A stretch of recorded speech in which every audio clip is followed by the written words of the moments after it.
The top 25 players 25 and under, so that means we're also including a few guys that are still currently 25. And we're not basing these rankings off of potential or anything else, just solely based on how good these players are right now. And this was a tough list to come up with. A few of the main things I considered here was stats, player skill sets, performance in the playoffs if they've been there, and how much players contribute to their team's wins. And what made it difficult was comparing all of these categories to different players all across different positions. But I'm pretty happy with how this list came out, so let's go. A few honorable mentions first that didn't officially make this list, but still deserve to mention, just so nobody thinks I forgot anybody, are Marvin Bagley, Aaron Gordon, Lonzo Ball, Kyle Kuzma, DeAndre Ayton, Jonathan Isaac, and Michael Porter Jr. I gotta say, MPJ would have definitely made a list for players with most potential, but he's still got a long way to go. Ahead of all of them though, at 25 we have Miles Turner. Originally I had Turner a lot higher on this list, but I kept making changes and he just kept falling farther and further down. It just comes down to the fact that players ahead of him are just a little bit better. He's only 23 and still has a lot of potential, but for now this is where he ends up. 24, John Collins. John Collins puts up big numbers and plays like a star alongside Trae Young. I don't know that the Hawks are going to keep these two together, but for him to already be averaging 20 and 10 on 40% from 3 at 24 years old, they should definitely do everything they can to make that happen. 23, Jaren Jackson Jr. Okay, I'll be honest, in his rookie season, I didn't see much potential in Jaren, but there's no doubt that he's looked like a future star this entire year. Even in the bubble, he was averaging 25 a night through the first 3 games before he got injured, while also being his team's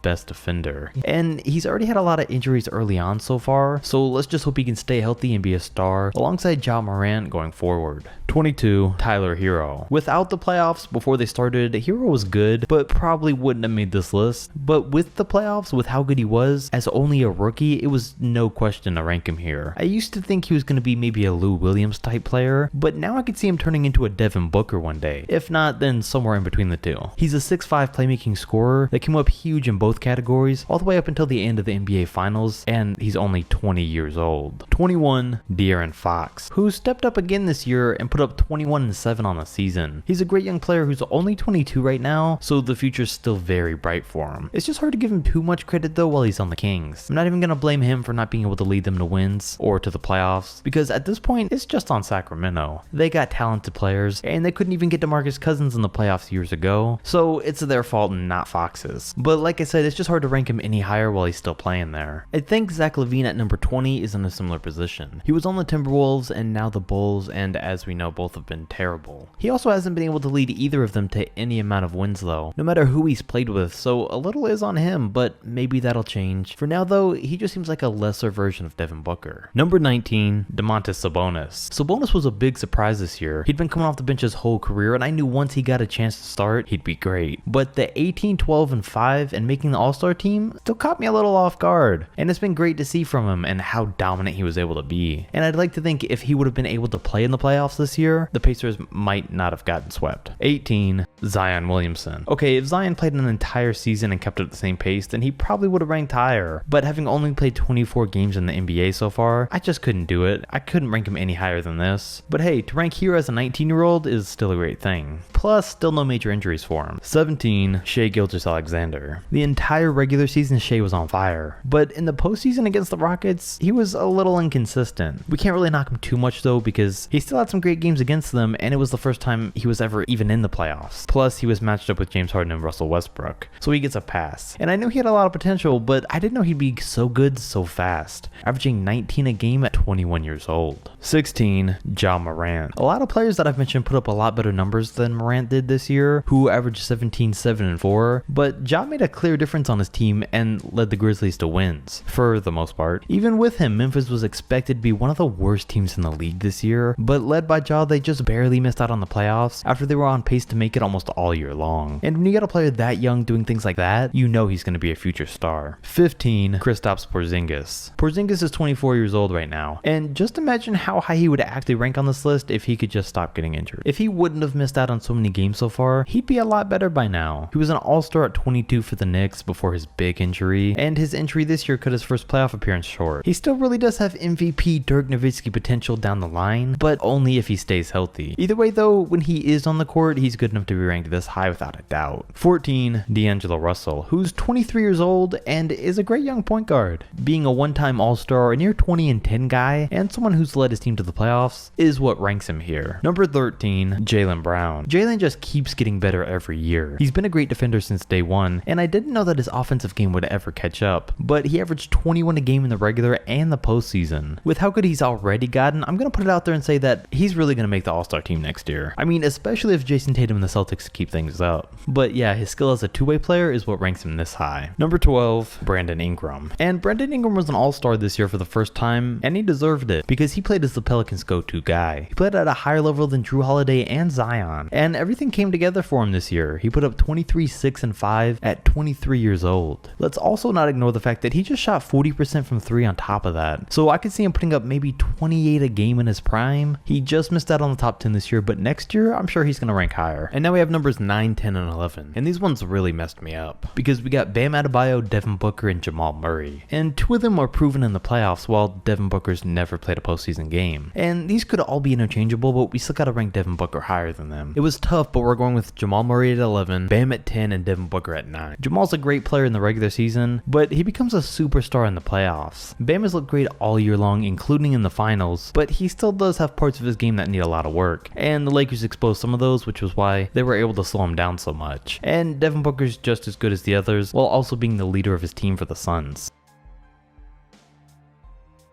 He's also never made the playoffs, but as an all-star starter who put up 39 and 4, I had to rank him slightly ahead of all of them. He's only 21, and it's going to be real interesting to see how he comes out and plays next year, because his numbers have to go down, right? There's no way he's going to put up better numbers than 30 and 10, or is there? Number 7, Karl Anthony Towns. Okay, Towns has also barely ever even been in the playoffs, but as a guy that averages 25 and 12 on 40% from 3, I had no choice here. He's obviously not a guy that brings his team wins on his own, but it'd be interesting to see what he could really do on a playoff team. I mean, look at Anthony Davis, who also didn't make the playoffs for years on his own, but is now a superstar and an NBA champion with LeBron James. I really think Towns is in a similar situation to what AD was back in New Orleans, but we'll see if D'Angelo Russell and their number 1 pick makes a big difference or not. Number 6, Ben Simmons. Simmons ranks in at number 5 here for his ability as a two-way player, because he almost averages a triple-double on offense and is also an elite defender. He would be a fully complete player if it wasn't for his shooting, but that doesn't drop him down too much. If he ever does start shooting the ball at a good rate, no doubt that he'll rank higher in the future. Number 5,